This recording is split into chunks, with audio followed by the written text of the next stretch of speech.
Welcome back to round 3, fight 1. To catch you up, the Druid has missed a bunch of attacks and is focusing more on spells, and the fighter is just attacking. The Druid, still wary of attacking a fighter with such high AC and 2 mirror images left, is going to leave Wild Shape and cast Cone of Cold, but the fighter succeeds their save against it for half damage. But the Familiar does bite the dust. Then on the fighter's turn, they're going to hit with their True Strike, and then hit with their second attack using a Piercer feat to reroll damage, and finally hit with their third attack using Savage Attacker, and then is going to use another second wind on themselves. The Druid casts a 5th level Moonbeam, and the fighter fails their save against it, but then uses their 1 use of Indomitable to succeed for half damage. And then the Druid Wild Shapes into an Allosaurus again. Fighter hits his True Strike using Piercer for some extra damage, then hits his second attack and uses Savage Attacker, and then hits his third attack as well, and then uses Second Wind. The Druid casts a 4th level Cure Wounds on themselves, and then is going to use Moonlight Step to teleport and run away. The fighter is going to run up and make some dart throw attacks. The reason he's not dashing is because the Druid could just teleport away from him next turn, so he's going to try to get damage while he can. The fighter is able to hit all 3 of his attacks, dealing 24 points of damage, and then heals a lot from Second Wind. The Druid's able to hold on to concentration, and then is just going to dash around the fighter, so the fighter has to be in long range.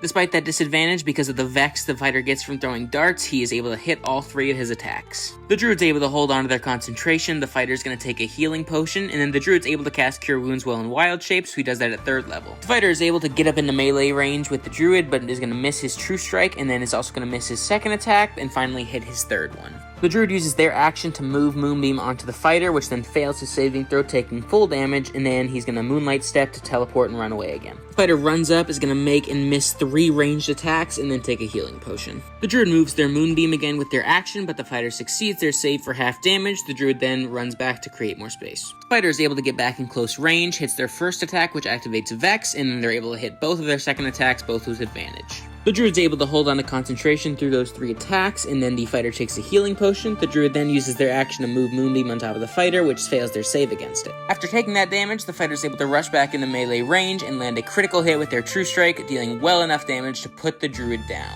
So today's winner is the fighter. Both the Girl Prone prediction and this person were spot on. I was a little surprised. But here's the updated bracket, and our next fight is going to be a Wild Magic Sorcerer against a Psi Warrior Fighter.